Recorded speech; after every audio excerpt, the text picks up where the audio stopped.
Good morning. It is Wednesday, August 31st, 2022. Back here for Daily Shakeup 584. And today we want to talk about respect. And respect in terms of the words we use, the words and phrases we use. I want you to think a minute about what are those words or phrases that you don't use everywhere. You don't use everywhere. You use them in certain situations, but not in other situations. You use them around certain people, but not around everybody. Or you use them in one group or one gathering, but you know you wouldn't use it in other places. Now, let's get rid of the idea of foul language or cursing.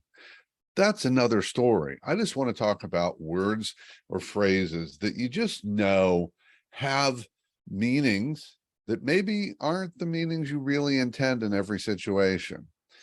And we typically isolate these words and phrases because we'd use them where we think it's safe, but we wouldn't use them somewhere else. I'm not talking about opinions, although often opinions drive our words and phrases. I'm talking about the actual words and phrases. And here's the concept I want you to think about today.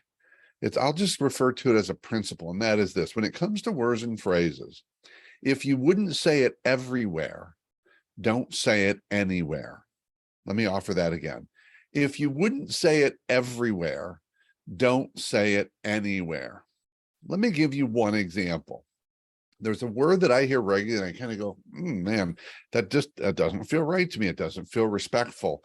It feels way too generalized. The word is hood. Now, I grew up being told that there are certain parts of a city that are the hood. The thing is, those parts of the city represent a lot of things to a lot of different people. And my guess is, while you might use that phrase in some context, you wouldn't use it everywhere.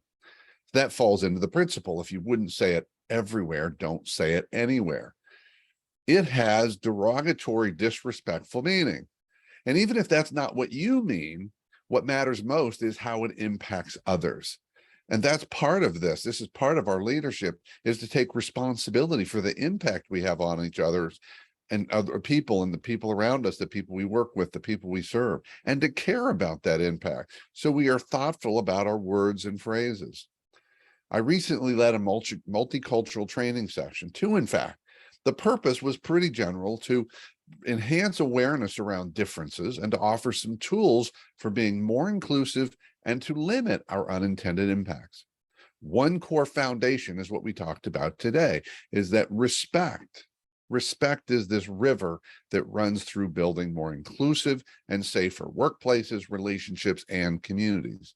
Simple respect. Another foundation is this, that if your words and phrases are only used in certain situations, it's likely that they shouldn't be used in any situations. If you're going to be more respectful, then do it in every situation. And if a word or phrase is not respectful in one situation, then it's not respectful in any situation. So my closing thought is this: if you use certain words or phrases only in certain situations, then there's a reason you don't use it in those other situations. And that reason compels the conclusion that they shouldn't be used in any situations. That's it for today. Keep taking care of yourself and everyone around you. By all means, stay connected and be respectful.